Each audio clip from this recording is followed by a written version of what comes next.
Hi everyone, super excited to be with you today to talk about ChatGPT, AI, how it can improve your practice. So this is a talk that I gave to ISEM, the International Conference of Emergency Medicine, currently in Montreal. We tried to record live, but the audio was not so good, so we decided to record this instead. So a bit about myself, I'm an emergency doc. I'm also the CEO of a tech company called Paratus Medical, the co-founder of the Resuscitation Foundation, which is a nonprofit organization to make the resuscitation care better all around the world. And I've got a big AI interest. So honestly, guys, I think that it's fair to say that we live in one of the most crazy, exciting time of human history. Just 5 months ago, I gave this exact talk and asked ChatGPT very simple prompt. Generate a video of a nurse putting an IO on a dying patient. And this is what I got. So I don't know if you see, but like this is the kind of patient you don't want to put any tourniquet on. You want to be sure there is no limb-threatening emergency. So it's like super extra creepy. But it's not the scary part. The scary part is what you get 5 months later with the same exact prompt. So this is a video I created with ChatGPT a couple of days ago. And honestly, I'm not sure what to make of that. Like, is it exciting? Is it terrifying? Is it the world's worst tutorial on how to stab a kid with a medical screwdriver? Honestly, not clear at all where we're going with this. Like, are we entering an era of medical dystopia or the golden age of medicine? So that's the goal of this talk. We're going to just clarify how LLMs works, a bit of the limitation of this technology, and how you can use this as an healthcare provider in your practice. So at its core, you've heard that like any large language model is ultimately a statistical tool that is going to generate the text by predicting the next word based on the context of the previous word. So if you've got the boy went to the cafe versus school, well, school is more probable, so it's going to be chosen. And it looks very simple, but somehow when you scale this to the entire corpus of human knowledge accessible on the internet, you get something that looks a bit like a god, an omniscient entity that you can ask any question and get a very eloquent answer. And as limited human beings, it's kind of tough not to be in awe with this technology and remember that behind this god is still the probabilistic machine that is going to ultimately spit the middle of the bell curves of its data. So when the data is good, well, you'll get a good image. And when the data is bad, you'll get a new technique called nose ventilation. But what you'll never get is hallucination.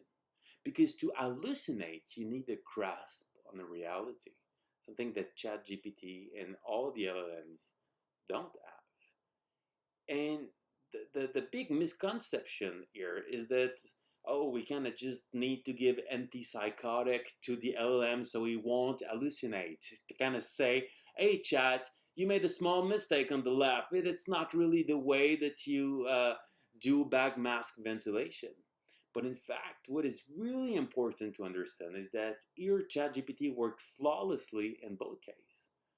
It's just that what you have here is a visual representation of the quality of its dataset. And it seems that on the internet you've got more pictures of people sitting on bench than of nurse performing adequate back mask ventilation. So when you start to understand that those tools, they're, they're extremely impressive in capabilities, but still have no notion of what is good, what is true, what is false. There's no intention, there's no consciousness, and there's really an illusion of understanding of the world. And you need to always keep this in mind to kind of know the limitation and where you can use this in your practice. So the way that I frame the use of LLM in my practice is to actually always ask myself two questions. What do I know about this? And what happens if the information is wrong? And this technology is going to be very good when you know what you're talking about and it's not the end of the world if there's a tiny mistakes. And a bit counterintuitively, the worst use case is when you've got an important question.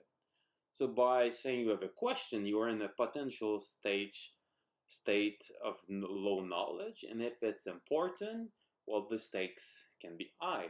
And there's a couple of great use case of like high knowledge, low stakes, and documentation and communication is clearly part of it.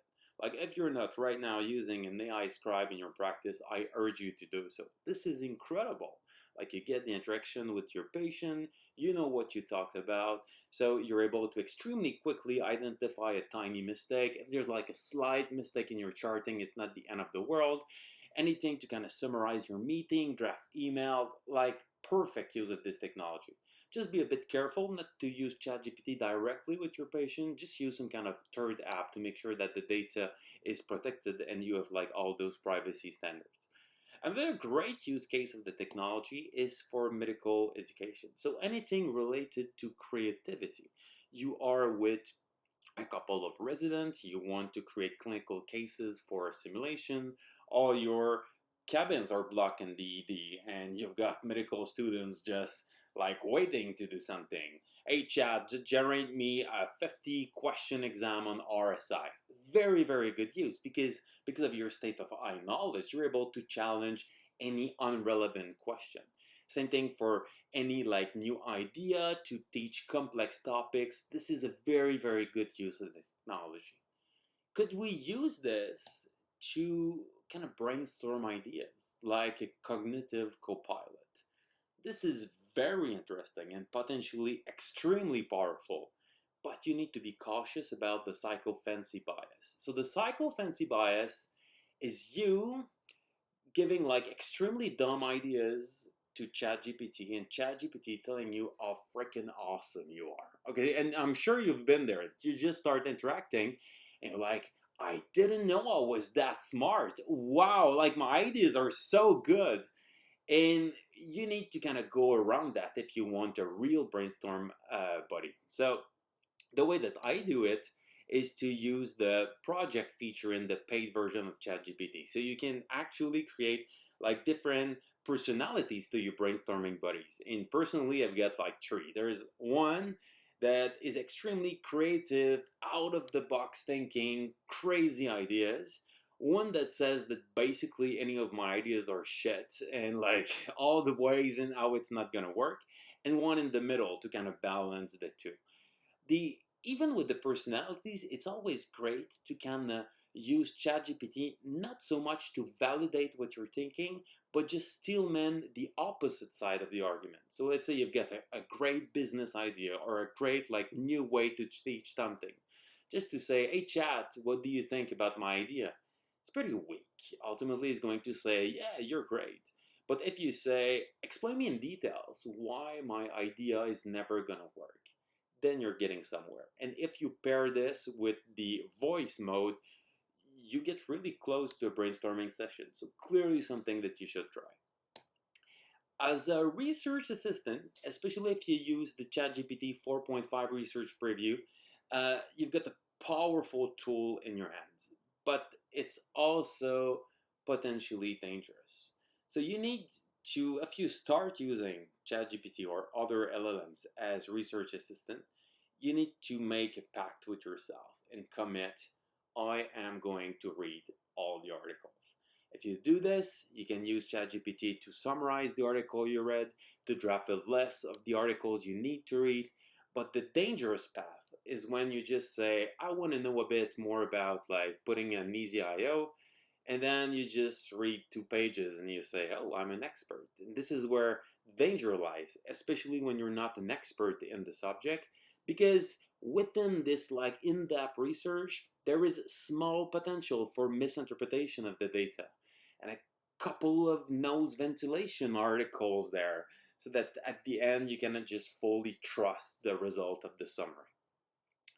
The thing that you should never use ChatGPT for is when, as an expert, you've got medical question, because by definition you are in a state of low knowledge and there's potential high stakes, especially if you're going to act on this information with potential impact on your patient. And there's really like two ways you can screw this up. The first one is to get like a bad answer to a good question.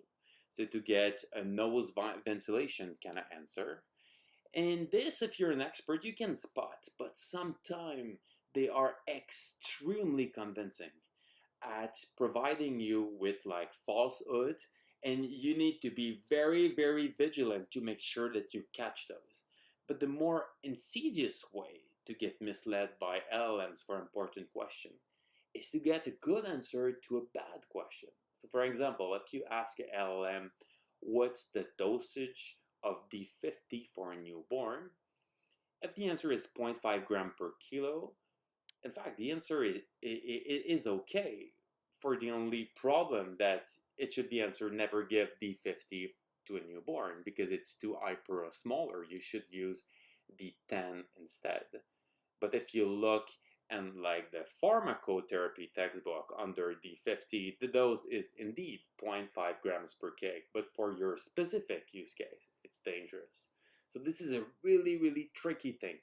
So I would advise that you never ask ChatGPT any medical question without being extremely vigilant and just reviewing all the evidence. So this is really the worst use case that you want to go like in the emergency to get an answer quick.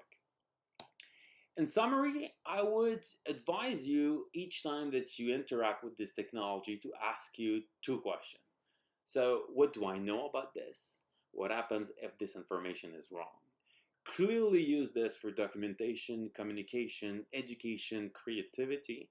If you want to use it as a brainstorming buddy, try the different personalities, and always use it to kind of steelman the opposite side of your argument so that you just don't go in the bias of just the AI telling you how awesome you are. And I would advise you to be very careful to never trust LLM fully on important questions. Thank you very much.